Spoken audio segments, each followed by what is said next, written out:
Broadcasting live from global headquarters at RP Enterprises in Greenwood, Missouri. Stand by on this frequency. After 22 years of entertaining FM radio listeners across the U.S., this man is the owner and executive producer of the award-winning Heartland Waterfowl on Sportsman's Channel, CEO and founder of Dumar Chemical Solutions, and the man behind the mic of Papa Ron Radio voiceovers and production. He's the man, the myth, the legend, a global icon, future Nobel Prize winner, and of course he paid me to say all this. Really? Literally. Welcome to the Papa Ron Podcast. Here's your host, Ronnie Phillips. Ronnie Phillips.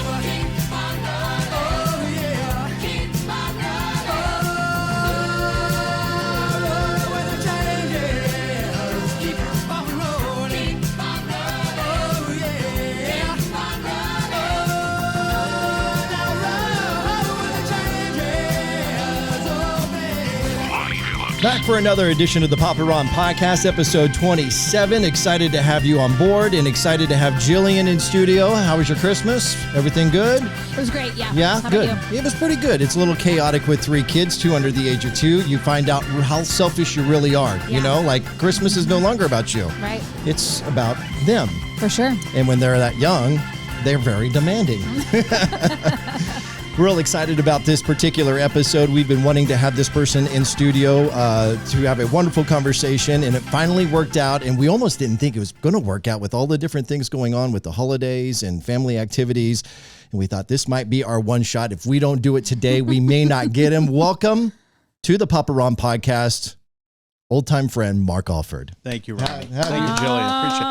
I I tell guess- you what, if Thanks for I'd being had here. an intro like that for me on Fox 4, I probably never would have left. I'm thinking this is a second coming right here. Right? Hey, you know, I'm trying to, we are trying to kind of make our way into this little love it. podcast space, you know, and do something special here. Gotta have a little hype. That's the future. Here's what I'm a little bit uncomfortable with is, you know, back in the day when we were doing, what was the thing that we used to do on the 4th of July out by Metcalf? Oh, It was Corporate Woods, like Corporate Woods, yeah. Oh. Jazz in the Woods. That's No, well, it was but it was fireworks. it was a celebration. It was the 4th of July though. It was like Jazz in the Woods, but it wasn't the jazz. It was they anyway. The point is that I remember meeting Mark for the first time with Donnie Harmon Yep. on stage. Yep. And back then, Mark was just a nobody TV guy. Now I've got a helicopter on top of RP Enterprises and Secret Service going through all my gosh. underwear drawers and everything. And know. By the way, how did you pass security clearance for this? you know, it's pretty tough. I'm not sure, considering all the guns that I have in this house. Capitol Police came in. Right. A little sweep of the safe in there. I you figure know. I'm doing pretty good if you got a picture of President Trump hanging there. Yep, So. absolutely. I don't know if that's really his autograph, but someone gave that to me and said it was. And so that was actually a gift from Bill Althouse, if you know who he is from the Examiner. So that's my wife's uncle. Anyway, I know we have a limited amount of time with you, and so I wanted to dive into it. First of all, how was your Christmas? It was good. I was telling you a little bit earlier, it's kind of surreal, this whole process, because I quit Fox 4 a year and a half ago in October of 21. Yeah. And it's been a whirlwind of activity since then. I mean, it's like I've been running a marathon, and then we win the general election. We go up there for orientation for 3 weeks. My daughter got married 4 days after the election. Oh my gosh. So, I've had no job. I've had to pay for a wedding, and we're building a house. Oh my So, gosh. no stress in our lives. But my point is that I know Christmas was here. Mm-hmm. It's just kind of a blur. Yeah. Yeah. We love to celebrate the birth of Jesus Christ. Sure. And we certainly did that. Yeah. But this whole time has been a blur. And in just a couple of days, we take the oath of office and get to work for the people Yeah. of the 4th District. So first day is? January 3rd, Tuesday. So Tuesday. Yeah. Oh my gosh. So wow. We Wow. fly up, Leslie and I fly up if Southwest gets its act together. No doubt. Oh my God. That's a mess. Actually, we are booked on American, which is good. Okay. But we fly up, we spend the night, we're getting a hotel there, and a bunch of friends are coming up. People who are friends of ours, supporters, yeah. volunteers, about 50, 60 people coming up. Oh, that's awesome. We're going to have a little party that night, but it's the next day we get up, we have an open house, we get the keys to our office. They don't give you the keys to your office until swearing in day. Wow. They don't want you moving anything in. I call it the drop dead clause. If you for some reason drop dead in between now and inauguration, they don't want you occupying the office. So we've spent the time setting up our district offices. Okay. That's where I just came from. A lot of details we can get into, but it's just been a whirlwind. I'm ready to get started. I feel like a racehorse at the Kentucky Derby. Bet. I've been training and training and training. We're in the chute. Yeah. I'm ready for the gate open. Let's get to work and let's get something done for America. Definitely. Well, and you said, I feel like you're even like a little confused on, you said 1.5 years. October, like you're barely over a year actually of really. October. Yeah, that's true. A lot in 14 months. Yeah. That's huge. And I mean, when you were saying that, I was like, okay, I've never asked you if when you left Fox 4, was this your plan to run for Congress? Yes, when I finally left Fox 4, it was my plan. But 2 years ago, this was not my plan. I just had coffee this morning with my former general manager. And I have not seen her since then, and I just wanted to catch up. She's now going to be the president of the Missouri Broadcasters Association. Oh, really? Cool. So she's going to be coming up into my office. That's funny. At the Capitol. I know. I said, Tracy, I don't want this to be awkward because I'm used to coming to your office, getting in trouble. Yeah. Now you're going to be coming into my office, and I just wanted us to have a good relationship, and so it all went well. But I did not. This was not on my radar, how this all happened. And towards the end, about a couple of weeks out, a month out, I knew I was going to do this. I didn't let anyone know, per se, because I just didn't want to mix the two. Right. I wanted to be able to say goodbye to the audience that we had built over 23 years. And I didn't want it to be awkward. They knew I was going to be doing something. Sure. But I kept those cards close to my vest. When you say something in politics, because you've always kind of had an entrepreneurial spirit. While you're on TV, you were dealing with real estate and dabbling with a lot of other things. So when you say doing something, did they specifically know it was going to be something within politics? No. Okay. I don't think anyone had any idea that I was going to run for Congress. I sure didn't. And I mean, I watched you, once I left Q104, then I could watch morning TV and really listen. Like we would have it on in the studio or whatever. We could watch and not listen. So I could watch, and even talking to you afterwards, you never let on that's what you were going to do. And that it was something, and it was something I thought about, like, I wonder what he's going to do. Cause he's already doing real estate. So is he going to like somehow take that up a notch? Like I really did think about like, what would he do? I think everyone thought I was just going to parlay my TV celebrity status into real estate. I was already doing really well working for Reese Nichols. Yeah. I was making a lot more in real estate than I was in television. Sure. Now I have to give up my license. Oh, okay. I have to, any outside business you have to give up. You can't use your name for profit for anything. I was doing custom clothing. I had a custom clothing landmark, all for designs. And that's right. I've got to give that up, which I really wasn't doing that much anymore, just for friends and family and myself. But, that was it. I decided that,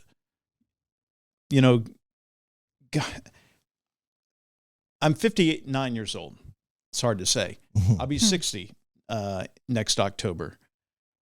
59 years ago, God gave me, when I was born, a lot of different talents that I've been developing over 35 years in the news media and in communications. I mean, it started when I was in kindergarten and first grade. I would get up and do public speeches, and I would write.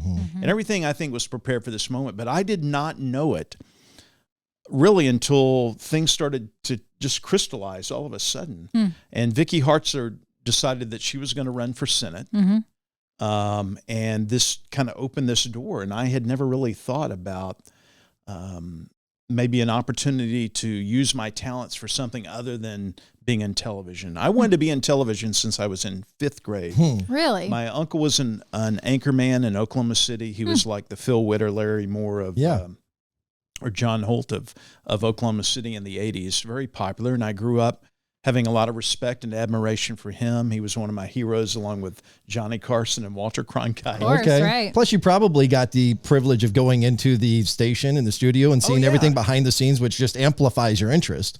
And I thought, wow, this is so cool, because I was a ham at heart. I mean, I was in all the school plays and musicals and entertained. I was the cut up in class, as you might imagine. So got that quick wit. Yeah. Mm-hmm. So when this happened, I thought, I think this is maybe what God has in store for us, to use these talents to do something. I've always wanted to serve my country, but I never signed up for any arm of the military. I never really, I've served on a lot of boards. Mm-hmm. I've raised a lot of money for charities here in Kansas City, but I've never really done anything selfless with my career. Yeah. And this, believe me, is, I'm going to make a good salary there, but we had to put everything on the line to do this. Mm-hmm. Luckily, my wife was working. She works for the Federal Reserve, and she's making a good living, but that helped get us through. I put aside some commissions that I had over the last year in television, commissions from real estate, and not knowing that I would use this to help live. I was just like saving it for retirement or investment, and we ended up using that money to basically live off so I could travel 70,000 miles in a Ford Expedition I got out front to go to all 24 counties. Right. A lot.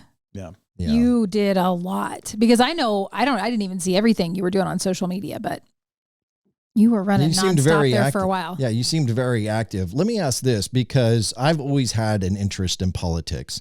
But when it really comes down to being someone who is in that chair or in that office, there's a lot more that goes in than just, I will watch in like my hometown, or even here in Greenwood, I'll watch the city council meetings, and just the process of way they bring up a certain, I don't know what I'm going to say, ordinance or whatever, and then they got to vote on it, and just the whole structure of everything.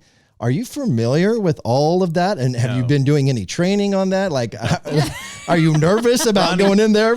I have no idea what I'm about to do. Oh my gosh. That's what's so freaky about it. When we went, my daughter's wedding was on the 8th, a Saturday. The 9th was Sunday. The 10th, we flew in to Washington, D.C. and started our orientation. Mm-hmm. At 1:00 after lunch, they took us out on the House floor. Oh, my. And I walked out there and I started crying. I bet. I'm like, 16 months ago, I was on the set of Fox 4. Right. And now I'm on the House floor. Yeah. And there's where Ronald Reagan stood. And there's where Trump stood. And up in the gallery, that's where Rush Limbaugh was. Yeah. And here I am. Right. I'm going to be voting for 750,000 people.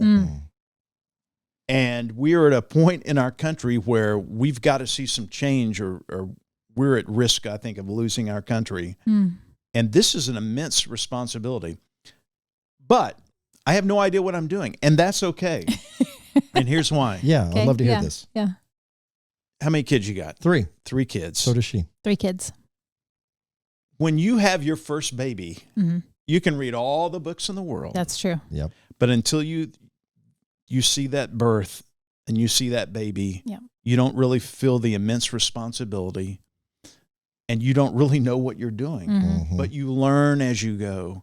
And to me, this is a baby that God has blessed me with, to be a steward of this seat, to be a representative of 750,000 people. And I think they're going to have the patience with me, and my brothers and sisters in Congress are going to have patience with me as I learn with the other freshmen who are also there, who have no idea what they're doing, and we're going to learn together the parliamentary procedure, the way things work, while keeping our integrity to make the right decisions. And I think that's the key to it. I think that's what I'm focused on. I was at a lunch today. I hosted our volunteers for our campaign one last time. We ate over at a Mexican food restaurant next to our campaign headquarters. And Shelley said, "What can we pray for you as you go to Washington?" I said, "The thing I need most is discernment." You can have everything else in the world and have the best intentions, but I want to know who's telling me the truth and who's lying, who's a good person, who's not so good. Yeah. Just give me the discernment I need to have the integrity that I need to have in this place. And I think if you have that, everything else is going to come. Right. Because I would imagine, I was going to ask you if Vicky Hartzler or anyone else has given you like a what do you call it? Hey, look out for that person. Cliff notes or a cheat sheet of like, okay, don't go in your first week and ask this question. But there could be people also set it even in a joking way, setting you up and being like, no, you got to make sure you ask about, in kind of a prank, kind of a hazing situation type. I don't know if that's even a thing in Congress, but you would want to know, like, are they setting me up to like make me look stupid, or is that something I really need to say or not say, or do I okay, don't look so and so in the eye because it freaks them out, or like any of these little there are things. You really thought deep about this. I mean, you're talking and I'm like you seem so calm, which I think is good. I think that's a shows sign leadership. It shows leadership, but it also shows a sign that you are where you're supposed to be. There is something about that even if someone can't understand, like even if you go, yeah, but you say it's like a baby and I'll figure it out as I go, but it's a huge responsibility. But if you have the peace of knowing that it is where you're supposed to be, where God put you, what you're supposed to be doing, you can't argue with that. Like you just can't. I feel very resolute about where we are. I did wake up, and Leslie and I had a conversation last night, because I'm in these final days, I'm like, okay, God, you put me here, but what is my purpose? What am I supposed to be doing once I get there? Mm-hmm. And I think that's going to be revealed. It's kind of like a tapestry. It's kind of hard to see the tapestry before it's woven, and each stitch is a step in your life. And when you look back at those stitches, you see the full picture, but it's not until after it's woven. And I think it's going to be revealed after I've been there and after I've done some things. Sure. But right now, it's not like I have a clear vision of what I'm supposed to be doing. Right. But no one's really given me any tips or hacks to get through. I don't know. Little practical things about leasing a car, what to do. There's a campaign side and there's a congressional side. Okay. So they're very separate. So our campaign office right now we put a lot of money and time in making it a great office over in Raymore. We're converting that to a congressional office. So all the campaign stuff has to come out of it. And I've got to make it not a welcoming place for Mark Alford for Congress and volunteers and Republicans. I've got to make it a welcoming place for all 750,000 people, no matter your political affiliation, no matter where you are in life.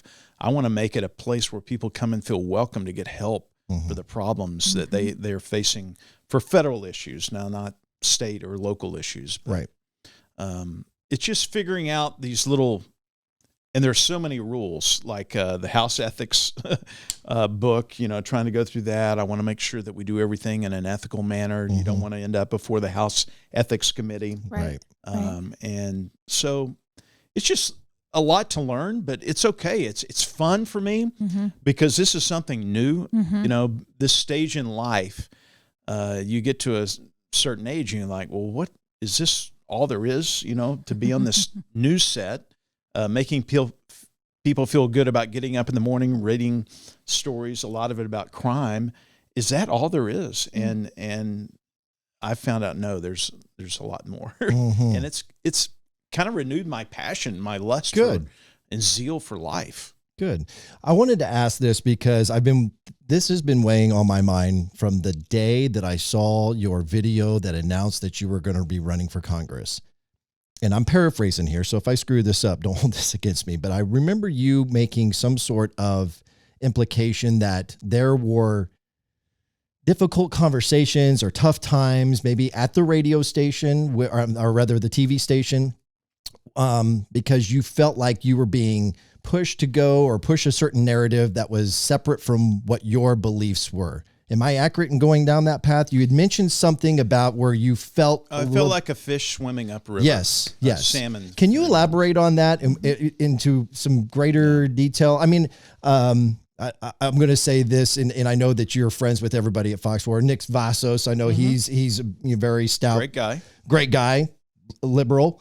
So was it stuff that was just kind of on a surface level, or was there stuff up above that you were feeling that was giving you that unsettling feeling in Fox? I've always been a conservative, and I read a book about 15, 20 years. I need to go back and look what date it was so I get it right, but it was entitled Bias by Bernard Goldberg, and he was a reporter for CBS News. He was a contemporary of Walter Cronkite and Dan Rather. And in fact, until like 10 years ago, he was on Bill O'Reilly when O'Reilly was on Fox all the time. And anyway, the book was entitled Bias. And it really kind of lifted the scales off my eyes about what was going on in the media. I knew in general that something was going on, and I couldn't quite put my finger on it. Why do things seem to be coming from a liberal progressive standpoint? And you hear a lot of criticism of the media in general about that. And the way stories were written, and the stories would come down from CNN or the Associated Press from a national level. And so they would have this liberal bent to it and not the balance that I felt like it should have. And so when I would try to add balance, context, and perspective, and the older you get, the more I had of that, because I ingested and consumed a lot of news from a lot of different sources. And so I would be able to add this to the stories, and that didn't sit too well. A lot with who? Higher ups. Okay. Well, and it wasn't so much them. It would start with the public, the liberal progressive woke crowd that would watch. And what's odd is that our viewing area, which consists of many of the counties in our district, I think you have just as many conservatives as you do progressive liberals potentially watching. But the people who would call in and complain because they didn't like something that I added to the stories, of course, were the liberals. Right. And so they screamed the loudest. They would email. They would try to get me fired. And then I would get called in to say, hey, why did you say this? And I would say, here's when I said it. And they said, where'd you get the information? I'd say, well, here's where I got the information. And, after a while, it just started, I think, to get to the point where the station was frustrated with me. I was frustrated because I felt like I was being squelched in some ways, that I wasn't able to impart the total truth. And I felt like it was my job, almost a fiduciary responsibility I looked at my viewers as clients and to give them the total picture of what was going on. I'll give you a perfect example. Yeah, I'd love one. I'd love that, yeah. I'll give you a couple of examples. One was when Hunter Biden's laptop story came out in October of 21. No, the 2020, right before the election.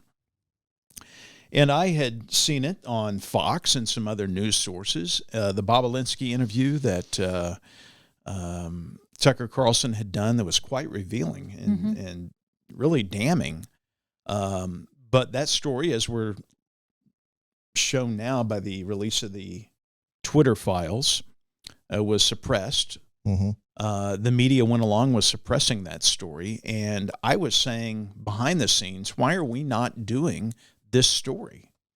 And a lot of the people, I think most, if not all the people that I talked to, didn't even know about it because they weren't watching Fox News. Right. And so I was continually fighting that. It's not that anyone there was bad, but they did not watch the same news sources that I watched. Okay. And so it was a battle that I had that I either had to keep battling or move on and do something different. And so when this seat came open, I thought, this is my opportunity. I know this information. I believe that there's another side that's not being told a lot in the media in general. And I was tired of fighting from the inside. I wanted to take that fight to a new arena. And as I said in that video, I don't mind fighting. Right. But after a while, it gets kind of old. And I figured there's got to be more to life. I was really at an angst position. My wife, Leslie, was worried about me because I was like, even before the seat opened, I'm like, I don't know how much longer I can do this. Right. Because I know what the truth is, and I want to give people the truth. And if I can't do that without going home and feeling miserable every day, then I don't want to do this job anymore. So the issue really wasn't with personality or TV anchor colleagues. Oh, no. It was all upper yeah. management. Yeah. All upper management. Okay. And it wasn't really, I think really, if you asked them, they would probably agree with me. after I explained myself where I was coming from, the problem is they didn't want to deal with I don't think they wanted to deal with the loud segment of the viewership. Mm-hmm. But that's their story to tell. So coming from the media, and we had Chris DeGaulle in here, what was it, a month ago, a few episodes ago. Yeah. Great conversation. You know, Chris, we talked about you in that episode. And I'm not saying anything revolutionary here, but the thing that I have been saying for a long time is that I feel like that once media went to 24-hour networks, then that's when things started going, networks started having a narrative. As opposed to the old days, you mentioned Walter Cronkite, when really all you had was your CBS, your NBC, right, your ABC, and you had your 10 o'clock news, your local news, and then you had your, your national news or vice versa, whichever order. And you had that 30 minutes and they all they could do is fit in the facts in that 30 minutes. And it didn't seem like, I'm 47. It seemed like when I was a kid, of course, maybe immature and not really understanding, I didn't feel like I was watching something where they were pushing something on me. They were just giving me the facts. What is a source to go to get facts? Because if I'm being completely honest with you, I get just as frustrated with Fox News as I do with MSNBC or CNN. Now, granted, I don't watch a lot of MSNBC, but I will occasionally go to CNN just to see what's going on there. And some of the conduct that I see on Fox News bothers me because, and I'll say this and then I'll let you answer this, but we live in the United States of America and I want to see something that is uniting us. That's the beauty of this country, is that you can have difference of an opinion, but we shouldn't be shamed for having differences of an opinion. So I just want to go somewhere where I can get the hard truth facts. I don't think you're ever going to see one cable news network. I'm afraid of that too. That will ever present that. Now, CNN and their new leadership is trying to get back to that. I remember when they first started with Bobby Batista back in the 80s. People probably don't remember her. When they first started, as you said, there were very, you watched maybe someone had a morning newscast. They weren't very popular back then, maybe a noon, but 5 o'clock and a 6 o'clock and a 10 o'clock, and that was it. And then you had sprinkled in there a nightly news, a national news program. But we didn't have 24 hours of news. And so what happened was, with the advent of CNN and then Fox and then MSNBC and CNBC, it was 24 hours of black to fill. Right. And they had to fill it with something. Got to do something. Yeah. And news is the cheapest thing you can fill it with because you have to pay for all the other products that are produced, other programming. Yep. News is the cheapest to do. And so they filled it with news. And in order to get people to watch, they had to interview people on different topics, and that's where more commentary came in. Before then, you didn't have much commentary. You might have some analysis, political analysis, but very little commentary. And so they started filling these shows with loud voices. And the louder the voice, the more the ratings went up. The ratings went up. And the more divisive the voices, the ratings went up. It was almost like the Jerry Springer show had come to news. Yes, that's a really good way of putting analogy, it. And so people like to see people throwing chairs, and people on the news programs didn't throw chairs, but they threw barbs. And that's how it all kind of, this conflagration of conflict came about, and conflict sold. Right. And then it started to get more rarefied to different audiences, where conservatives started watching Fox, and people want to hear what they believe to confirm their bias. And people started listening to MSNBC for the same reason. Yeah. And it just got more rarefied and rarefied and rarefied. And here's the other thing that I feel like has also happened with that has bled over into politics and politicians, because these politicians get invited to go onto these news networks, and the more outspoken they are and the more, you see where I'm going with this, the more they get invited back, which means more and they're in the limelight, more they get reelected. You see where we're going with this. So the more money they raise from donors who see them on the side. It's more about entertain. Like it's like, okay, we have to be entertaining. This has to be entertaining. We have to be sensational. We have to, whatever it is, grab attention. We can't just go on and. I think we've lost the art. When I grew up, my dad gave me a book called Dale Carnegie, How to Win Friends and Influence People. One of the best books. If you haven't read it or gotten it for your kids, he's long been gone. I think he was born in Belton, actually. Or Really? buried in I didn't know Belton, that. yeah. I didn't know that either. But anyway, one of the key tenets of the book is to win people over through argumentation and not emotion, to win them over to your side of thinking. It's not, you have to, it's a dying art in America. It's what we're doing here today, to listen, reflect, and respond. Yeah. And we've lost the art of listening and valuing people, and people don't feel valued. So there's a lot of hurt and anger in our society now, and you see that being played out in a vast variety of ways. One of the things I want to do, and I've talked about this in my campaign, I want to try to bring healing back to America. I don't want to be a loud, stringent, strong voice in the sense of creating emotion and stirring people up to wrath and anger. I want to win them over through argumentation, rational thought, being a reasonable person, and explaining to them why the Republican conservative values are better values than a Democrat liberal progressive value. If we can do that as Americans and have intelligent debate and understanding, then I think that's going to help in the healing. The other part that I talked about in my speech, and I tried to end every speech I did with this, is I really feel like President Reagan had it right some 40 years ago when he said, this is not an exact quote, but something to the effect of it's time that we realize that we need God more than he needs us. It's time for us to reassert our trust in God. It's time to turn to God for the healing of America. I think we have lost the focus of what our country was founded on, the protection and providence of God.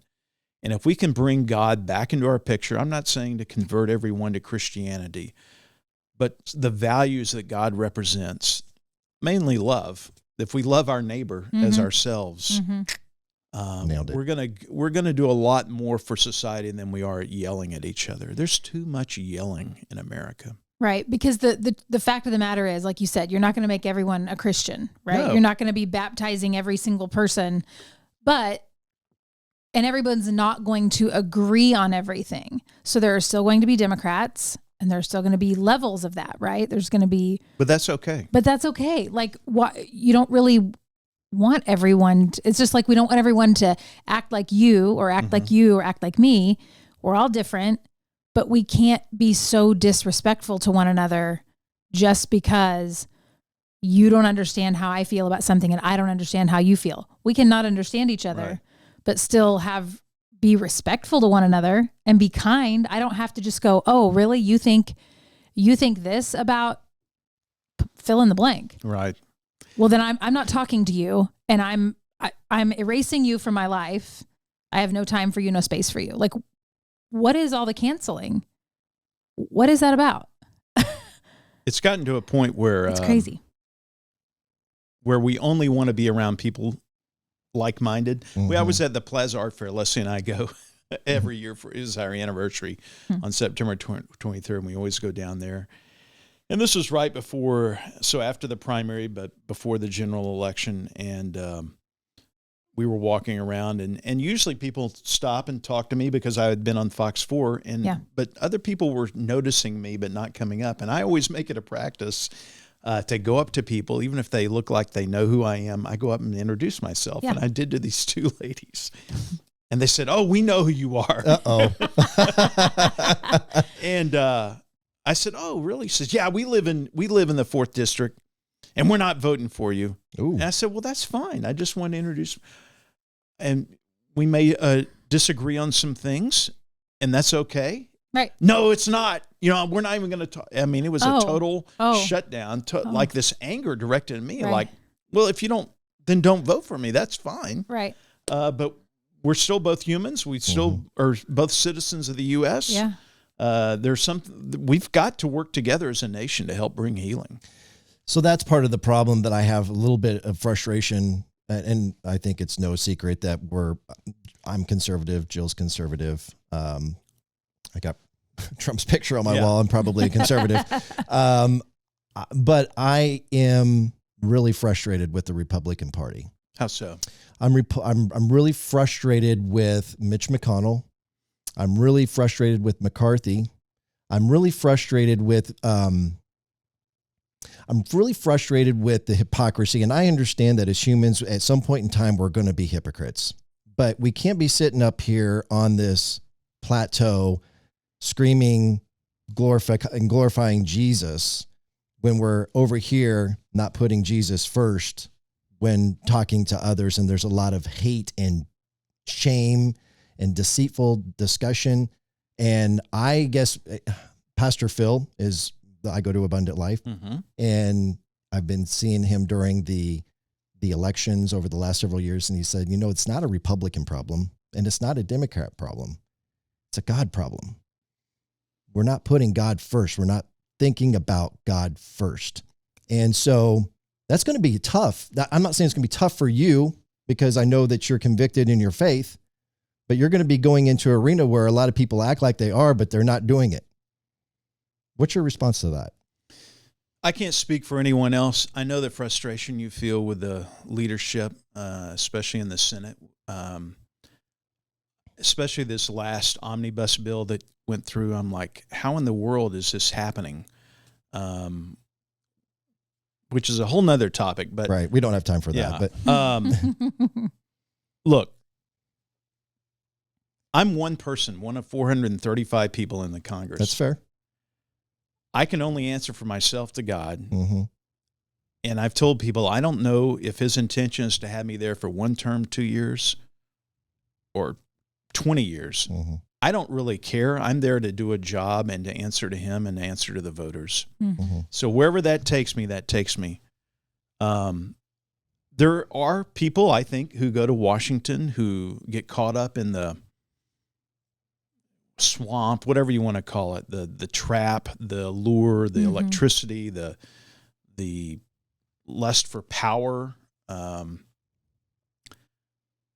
but and want to stay there and don't want to come back. One of the things we're going to be doing is coming back every weekend. I'm not living up there. Oh, I wondered about that. I'm sleeping in my office. I've got a closet that's 6 by 10, something like that. I'm going to get a little Murphy bed. I'm going to go to the gym in the basement and get back in shape and take a shower. There's an ulterior motive. I was going to say, right. That is cool. But D.C. is not going to be my home. The 4th District is my home. Mm-hmm. The 4th District are my clients. My clients aren't in Washington. Yeah. And they never will be. And that's the way the U.S. House of Representatives was set up. Our founding fathers did not set up the U.S. House to go there and be a stepping stone from another political position to that, and then on to senator, then come out a lobbyist or whatever. It was there for a short time for people, ordinary people like you and me, and doctors and farmers and mothers and teachers to go there. Like Vicki Artzer was a teacher, to go there for a short time, to be a voice for the people, and then come back home. It was never meant. That's why it's set up for every 2 years, unlike the Senate, where you have to come back. You have to be in touch with the people. Mm-hmm. You have to have your ear to the ground and your finger on their pulse, and to know what's going on in their hearts, souls, and minds, so you can reflect that, to be a voice. Mm-hmm. And that's why I think our message ended up resonating with people, because the other people in the primary are great people, a lot of good people in the race. But I think I was uniquely qualified to be that voice. And that's what God set me up to do, to be a voice, to put down the microphone and pick up this megaphone, to be a voice for people.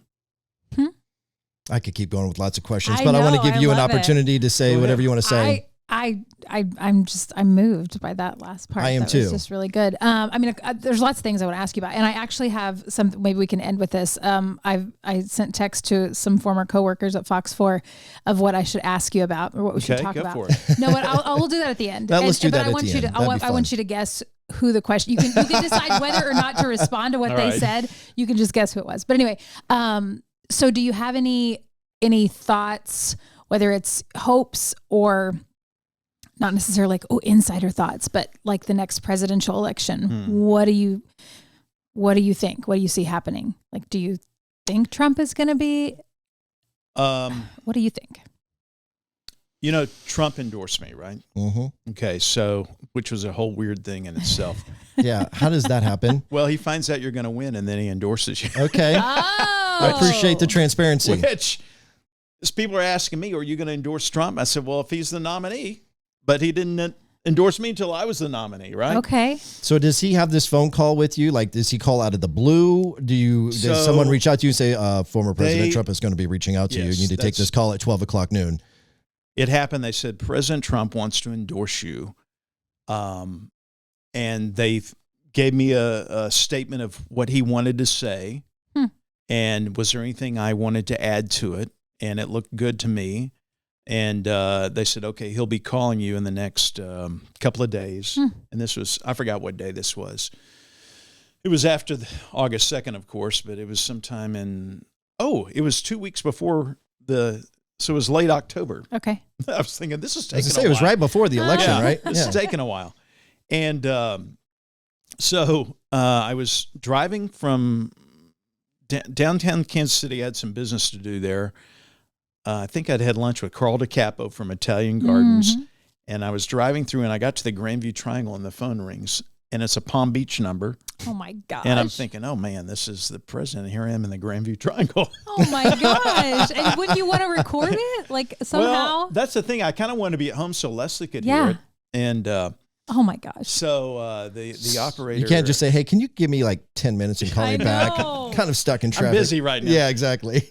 And the lady said, this is so-and-so with the President Trump's office, and the president would like to speak with you. Do you have an amendment? I said, sure. So elevator music comes on. About 30 seconds later, he comes on, Mark. I said, yes, sir. And he says, I just you're going to love this news. You're going to love this. I'm going to give you my full and complete endorsement. Oh, my gosh. And that's so funny.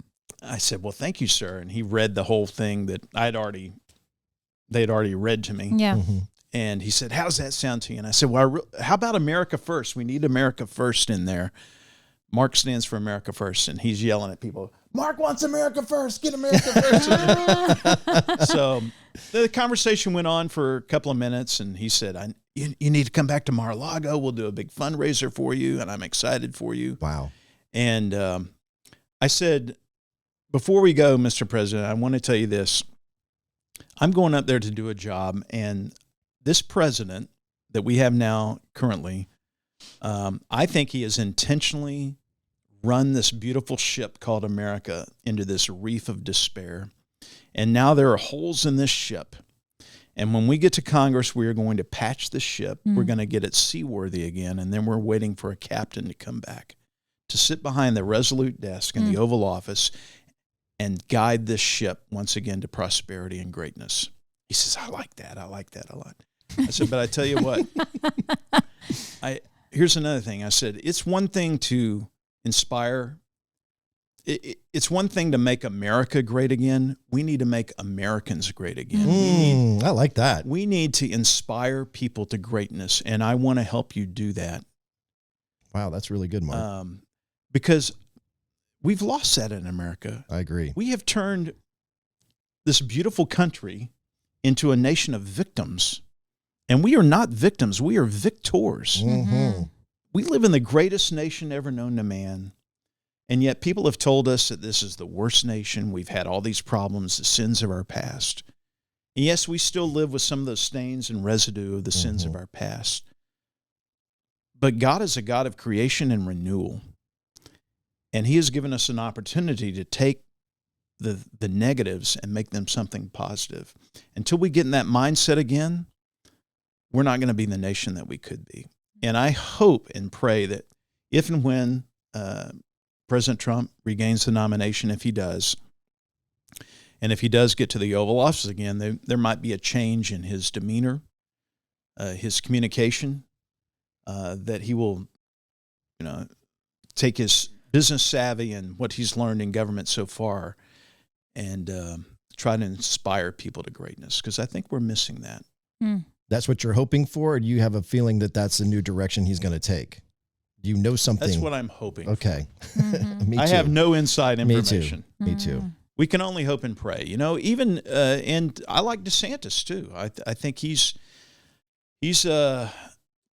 what he's done with Florida to get them through the COVID crisis, to make that state a desirable state where people are flooding in there, leaving places like California to go live in a state that they truly believe is free and encouraging and inspiring. People are attracted to that. For sure. I just want there to be more respect. I don't know how to say it other than, I'm probably going to sound foolish saying it. It's just that when I watch these presidential campaigns, and we're talking about the size of people's hands and, all the ridiculous things that were going on, that's what makes me so disappointed in, frankly, our party and the way we're talking about others. And so I'm hoping that whoever it might be, I guess what I'm asking for is somebody of leadership who's going to be able to stand up there with a stiff upper lip and a spine and be convicted in their conservative values while showing respect and empathy towards the other side, regardless of what their opinion might be of them. And I think that as we continue to go down this road where we're shaming other people and speaking disparaging of other people, talking about their size of their hands, and you see where I'm going with that without actually getting the crayons out. Like, that is just counterproductive, in my opinion. We need more of that. We need more decorum. One of the things that's in the House Ethics Code, and I need to go back and read it, is talking about decorum and how you do address people on the House floor. And it's not personal attacks. You always speak to the Speaker of the House. You don't speak to the cameras. You're not speaking to the audience on C-SPAN. You're speaking to the Speaker. And it is that I have been guilty, and my wife has made me change this, but one of my best lines in my speech was that we're going to fire Nancy Pelosi. We're going to give her the broom. We're going to watch her ride it all the way back to California. Oh, my gosh. Oops. It was so good that Ted Cruz took my line, but that's okay. But Leslie heard me say that when she started coming to some of my speech. She says, "That's not nice. You got it." So I quit saying that. And I did have an opportunity to meet Nancy Pelosi after she had a reception in her office, and all the new members were expected to go. And I went, and I did say, "Thank you for your service to our country," because I don't agree with her on anything, right? But she has served our nation, and whether you like her or not, she's served. Yeah. Right. She's serving, and she's standing up for what is important to her. Like, exactly. It's and the her same, constituents. Yeah, exactly. Everyone needs to be represented. I think Emmanuel Cleaver's a great example of that. He's a representative for the 5th Congressional District. And he serves their needs and their wants and their desires. He's their representative. Well, I know that we've got an hour with you, and we're at 48 minutes into Wow, this, that and there's a few things that we want to hit on before you leave. I'll just say this before we kind of transition. I'm praying for you. Thank you. I'm praying for everybody in Washington. I really appreciate you coming in, and just without it being like a campaign. Obviously, you've already won, so there's nothing to campaign. It's just 3 people with the same values sitting down and having a conversation. I really appreciate you coming in and discussing where your heart is with this, because my fear is that much of, not all of Washington is a swamp. And in order to get what you want, you got to give a little what they want from you. And it's kind of like you got to do the dirty play. And I'm scared for you. I'm scared for you because I know you're going in with the right reasons. I know you're going in to do God's work. And I just, I really hope that you will be able to be as successful as I think you can be without having to go to the dark side. Well, thank you.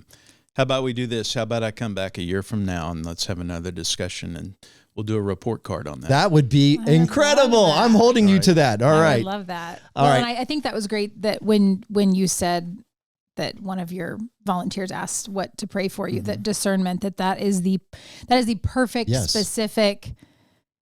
Not that God needs us to pray specifics because he already knows, right? But I think that helps the one on this side of the prayer that isn't you, because you can pray for that for yourself too. Sure. But for someone like myself, that I know what that feels like to want that in certain situations. You know what I mean? So that's different than just going, hey, I'll pray for you. And just a general like, well, I don't know, what am I praying for? That his Murphy bed's comfortable in his closet. I mean, okay, whatever. But I mean, I think that's, I don't know. I don't know if it makes a difference on the other end of the prayer, but I think it helps me to know what I'm praying for specifically. Well, it keeps it in my focus too, because if I know that people are praying for discernment, I'm going to be more discerning. Mm-hmm. Sure. Same with wisdom. Mm-hmm. I quit praying for patience. Because, you know why? So it's a waste of a prayer? No, because God, if you pray for patience, he's going to give you things to test your patience. That's really fun. But also something that was pointed out to me, and I'll not remember all of the things in the verse, but the scripture in Galatians where it says the fruit of the Spirit, love, joy, peace, patience, loving kindness, all those things. It was pointed out to me that it doesn't say fruits. The fruits of the Spirit are. So when someone says, I just don't have enough patience in me, or I don't have enough kindness in me, God has given us, like, that's our gift. He's given us, if we have the Holy Spirit, the fruit of the Spirit it's one big cornucopia of fruit. It's not, oh, he gave you loving kindness and he gave you patience and he gave me It's one peace. Singular fruit. It is one fruit and you have it all. It doesn't mean that you don't struggle with one more than another, but you have it all.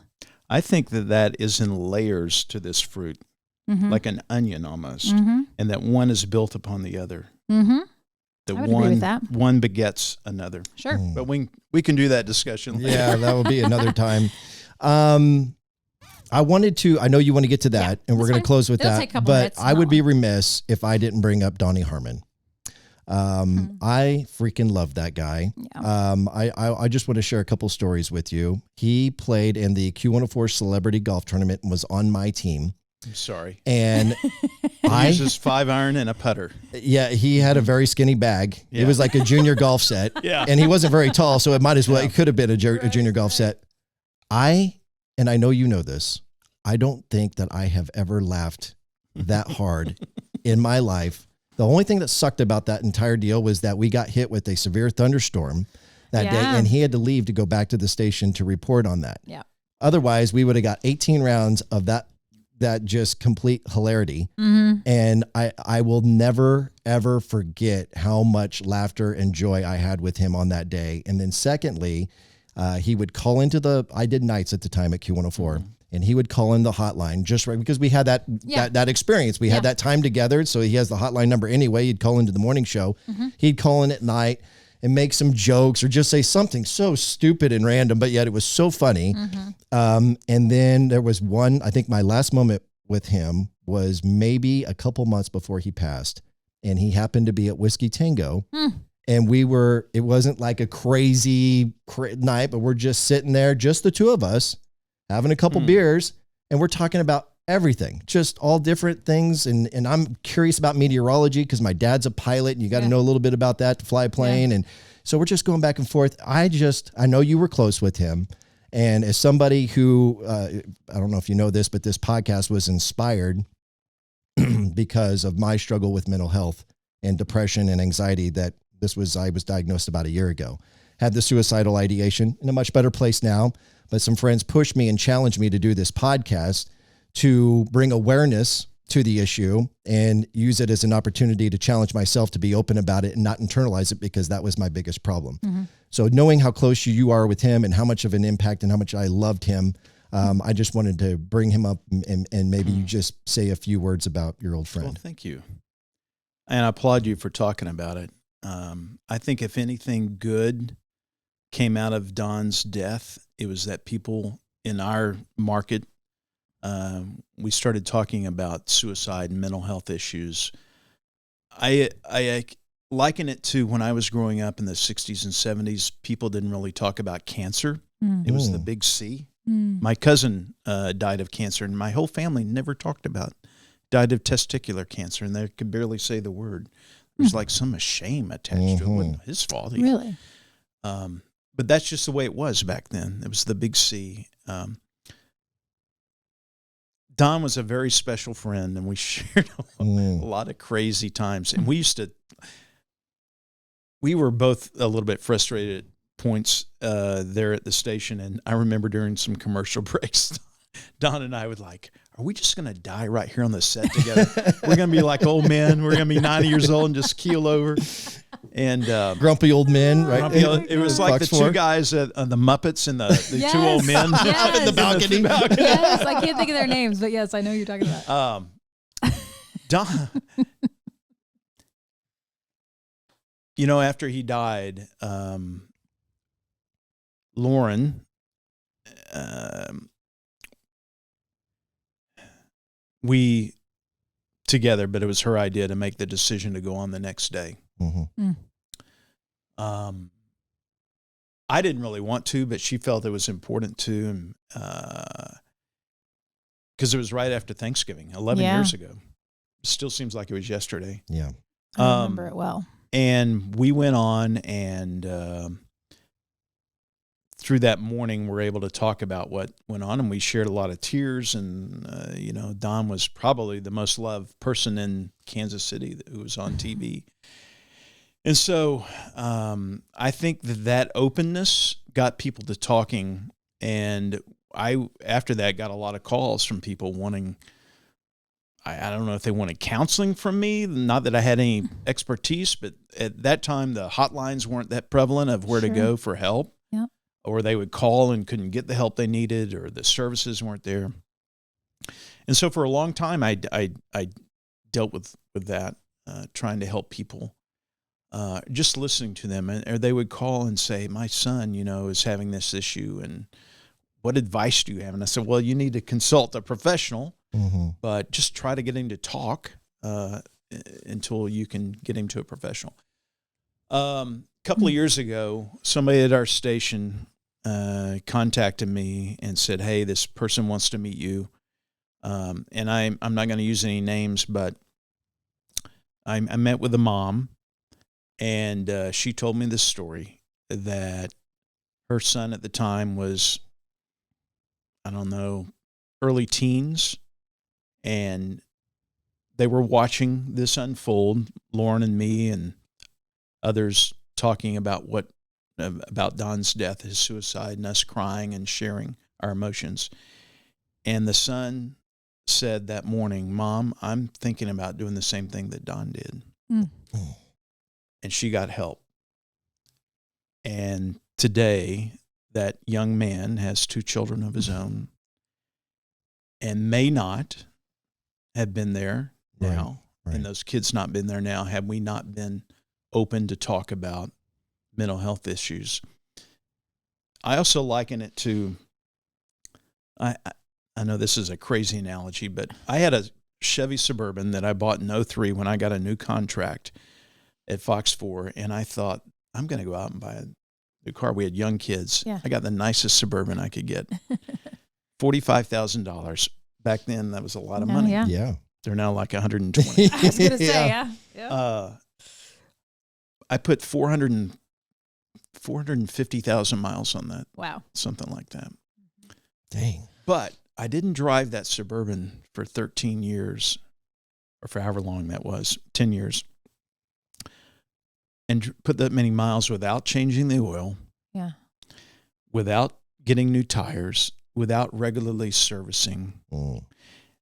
Your mind, your marriage, your interaction with people, your physical being, your spiritual being, and your mental being all need servicing. And the older you get, the more servicing you need at more, at a greater frequency. Yeah. And until we come to that realization that there is no shame in seeking mental health help. Yep. And now with the advent of telehealth that we have, I think that's come about because of COVID. If anything has come good of that. That's a great one. We're able to connect with professionals. If you're out in the middle of the 4th Congressional District in Osceola and you can't get into Clinton because of a snowstorm and you can't get to Kansas City, you can get on your internet and you can seek help. And so I say all that to say this. if you're struggling out there, please know that a lot of other people are struggling, and that doesn't make it a bad thing. Right. It makes it a bad thing if you don't talk about it, because by coming out and surviving that suicidal ideation and not becoming a statistic, you're helping save someone else's life by being vocal about it. Yeah. The shame is the worst. That is the worst, because you feel like you're all alone and you're scared to talk about it because you don't want to be a product of somebody's bad environment. You don't want to bring somebody down to your level. At least that's where I was at. And I wish that I would have given my friends more credit, because they're friends who have lifted me up at some point in time in my life. Why wouldn't they lift me up then? And so I will ask this, and then I want to get on to the fun part of us closing up this podcast.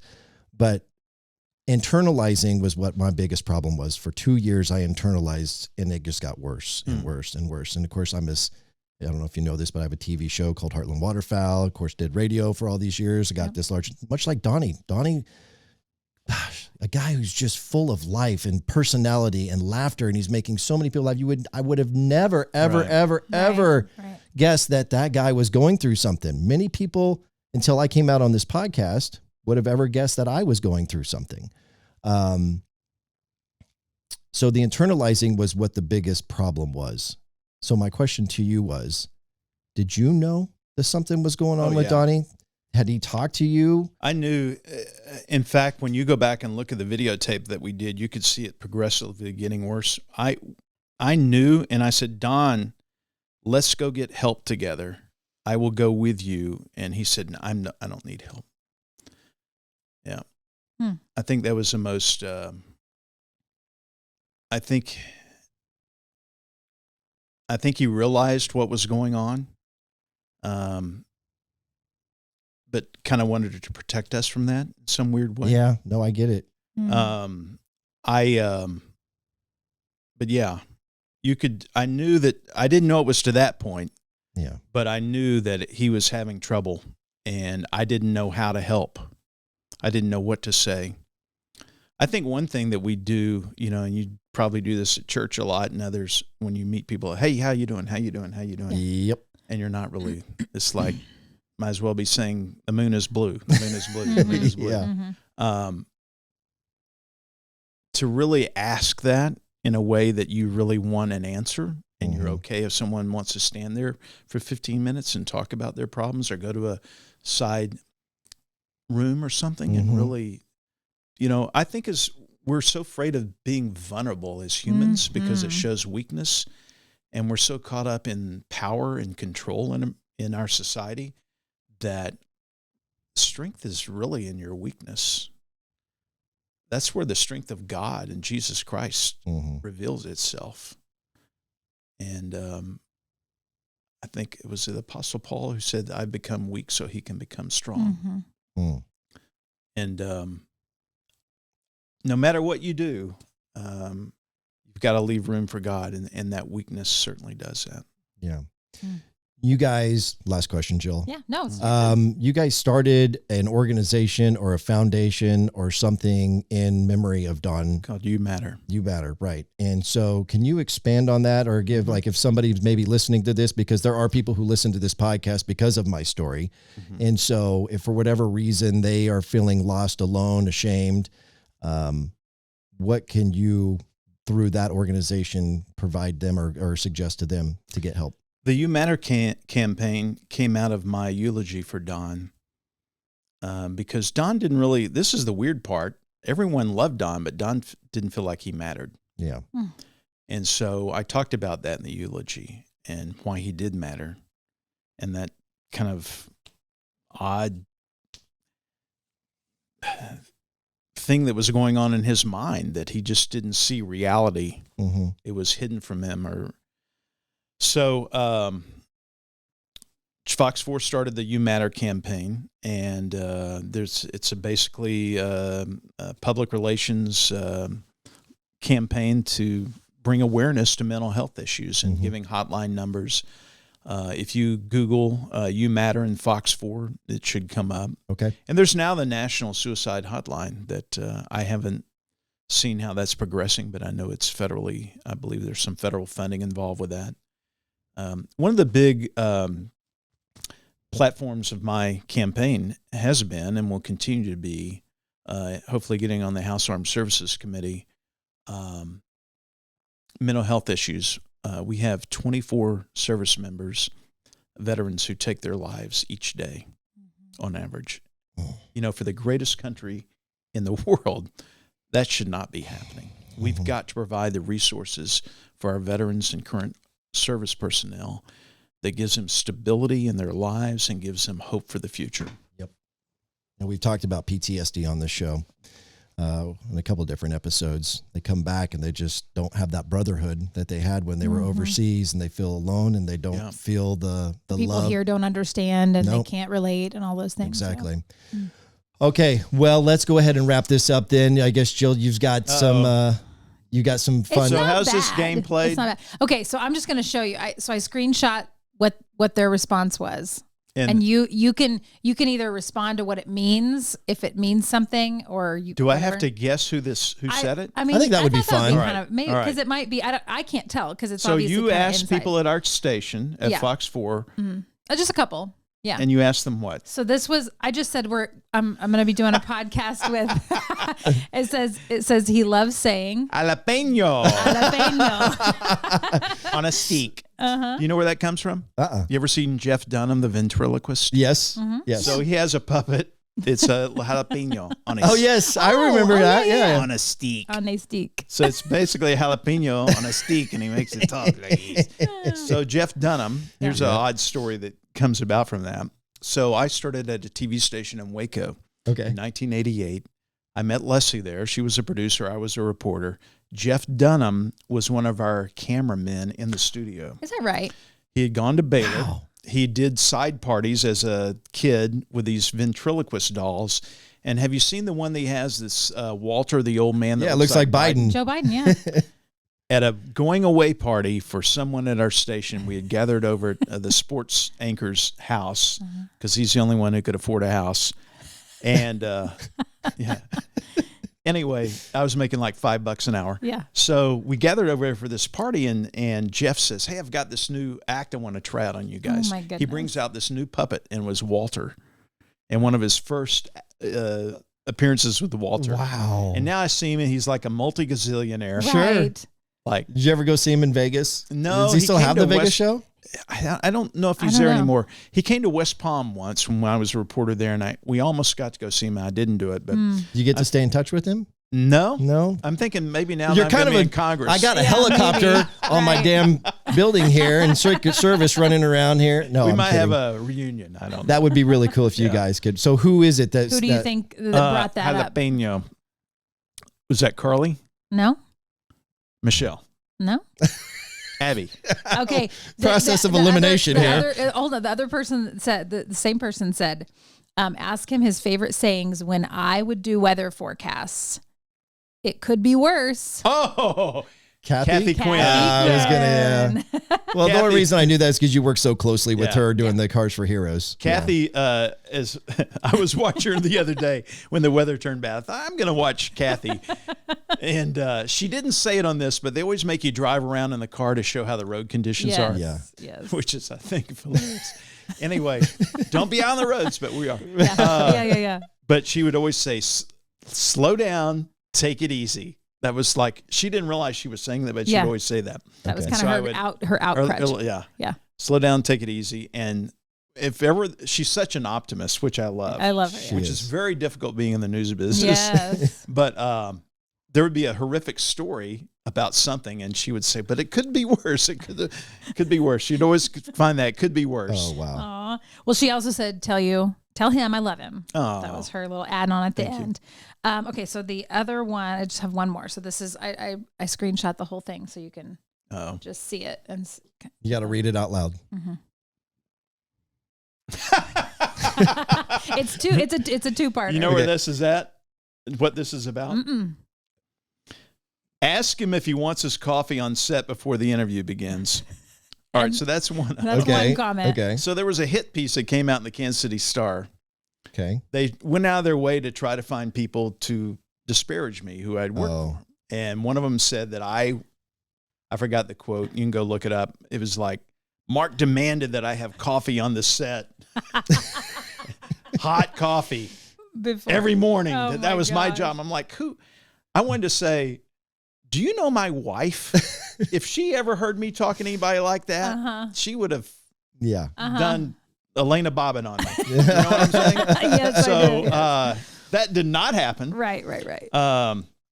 The second one was ask him about naked yoga. I do know that's got to be from Carly. That is Carly. Yeah. Okay. So I'll explain that so we don't get in trouble. There was a story about some yoga. They would pop up the video on the big screen during weather. Yeah.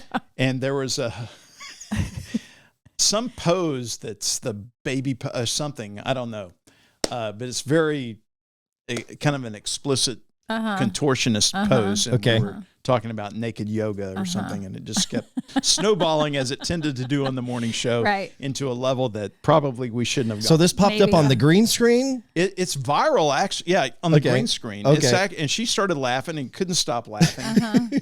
And the audience loved it. Right. I think the management was a little bit perturbed because it was a little risque. Yeah. And you were off script. Off script, yes. Teleprompter for sure. I never met a Did I ever tell you what Dan Rather told me? No. So that was a name drop. Yeah, right. So my buddy Dan Rather, may have heard of him. I was working at the CBS affiliate in Dallas, KDFW, and it later became a Fox station. But anyway, when it was still CBS, he came into town to do the show. That's when he was anchoring with Connie Chung. You remember him? Yes, of course. So, which did not last long. No, it didn't. They did not like each other. So I had to do a story on Dan Rather because he grew up in Texas. And, anyway, so I went with him to the Fort Worth bureau. He was going to anchor the evening news from there, and so he gets the scripts. They were faxed into him back then before computers and all. They had fax, and fax came in and his scripts. They set up the camera and all. He starts reading the news. And he's got a teleprompter and a script there. And he gets through the first block and goes to commercial break. And he says, well, what do you think, Mark? I said, well, it looks pretty good, but you didn't hardly read anything that was on the teleprompter. You know, you didn't follow the teleprompter. I don't understand. He says, teleprompter is merely a suggestion. So I like that. I kind of adopted that a little bit. Didn't follow them. Well, I will say explains a lot. That of all the, and I don't want to be disrespectful or speak disparagingly against any of the other television morning shows in Kansas City, but the thing that I did appreciate about what you and Lori and then after her with Abby and the whole crew was that, and of course Don was a big part of that, bringing so much personality to the morning show. Thank you. To where it wasn't so scripted and it wasn't so cut and dry. You guys had, I mean, I will never forget when I got into radio, and this would have been before Mike Kennedy as my program director, but you know, he would say, smile when you're on the air. Mm-hmm. If they can hear it when you're smiling. And if you're not having fun being on the air, they're not having fun listening to you. And you guys had fun being on the air. That was by design. And it took a lot of work to do that because typically a television show, you know, if you're a TV anchor, you've got to act the part, look the part, sound the part. And it's hard to just be yourself. And I acted the anchor part in Dallas and Houston.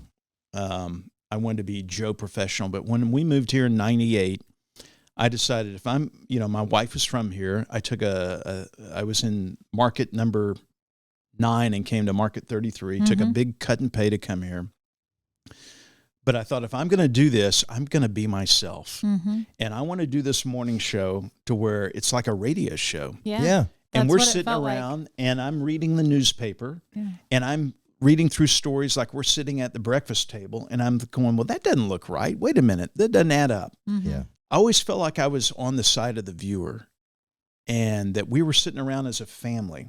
And if I messed up, I messed up, you know. I didn't revel in making mistakes. Sure. But I knew I wasn't perfect and I didn't want to be perfect. And I think people appreciated that transparency, and that started by me being vulnerable, we were talking about being vulnerable and weak. By me being vulnerable and transparent, that allowed others on our team to be that way. Mm-hmm. And it started to gel.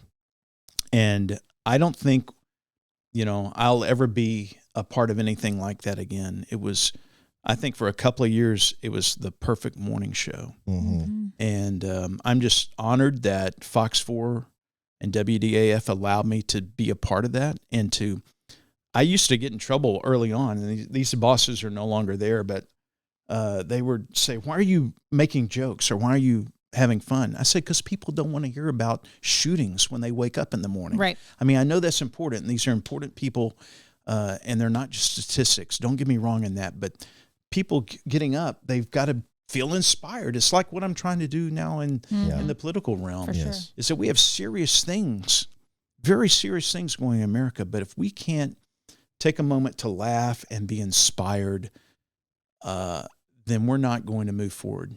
Right. And laugh at each other. I Yes. always appreciated that about you guys too. And laugh that at is- yourself. Yeah, and that is what kind I of do a made lot it of that. made it Especially the older I get and I look in the mirror.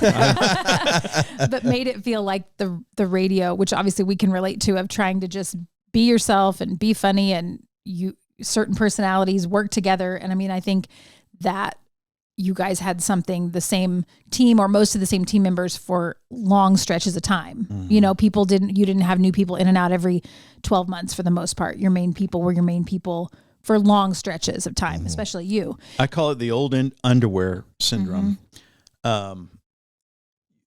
Guys will appreciate this. I get a good pair of underwear. I don't want to throw it away. Yeah. No. You know what I'm saying? Yeah. Yeah. And my wife is like, why are you wearing this old? Because you're comfortable. Yeah. Mm-hmm. And the same way I think people get comfortable with Yep. other people. Yep. And You they bet. don't It's want to. Anyway, I do encourage you to watch. They have a good show I watched the other day. Mm-hmm. I think their team is getting that chemistry and camaraderie and Good. great people. So That's awesome. thank you stuff. for allowing me to be here. I'm Thank you for thrilled being that here. you fit it in your schedule, and I'm going to hold you to that 1 year reunion where you come back. Will it need to be right around the holidays? Yeah. Is that's what? Let's Okay, do that. so let's try to do that. And this is all I got to say in ending is just, I'm praying for you. Thank you. Go in there, stand up to the swamp, whether it's Republicans or Democrat, because, and I know you know this, but there are Republicans that are dirty as well. And I want to clean house. I want new blood in there. And all I ultimately want is just someone who is going to protect the Bill of Rights, the Constitution. That is a big thing with me, from the First Amendment to the last one. Protect the Constitution. Last thing I'll say is that I'm not alone in feeling like you do. I do believe the Constitution is the most important document that we have. Yes. I carry a copy. It's out in my car right now. My dad's Constitution. He gave it to me. Wow. And it's underlined like a little old lady would underline a King James Bible, Mm. and has his personal notes in it. And I carried it with me the entire campaign. I'll carry it with me when I'm sworn in to the floor. But the people who are coming into this freshman class are amazing. Harriet Hageman, who defeated Liz Cheney. We have 4 Navy SEALs. We have a Navy submarine commander. Wow. We have people who have had to sell their businesses, give up almost everything in their life to do this. And I asked them all at our freshman meetings, why are you doing this? They said, because our nation is at risk, and I want to do something. And that's how I feel. Good. I think everyone needs to do something, no matter where you are in life, whether it's doing a podcast, no matter if you're a teacher. The time is now to stand up and take a stand for America and for what is right and what is true, because truth matters. That's right. That is awesome. I am so blessed. I know you feel the same. Yeah, I do. That we had, what's the actual term? The representative elect That's it. of the, which Fourth district? Congressional District. Yeah, there you go. Of the great state of Missouri. That's right. Mark Alford, episode 27 of the Papa Ron podcast. Thanks for listening. Make sure you follow us on Instagram, Facebook, and Twitter, and TikTok, and all those social platforms. Until next time. You've been listening to the Papa Ron Podcast.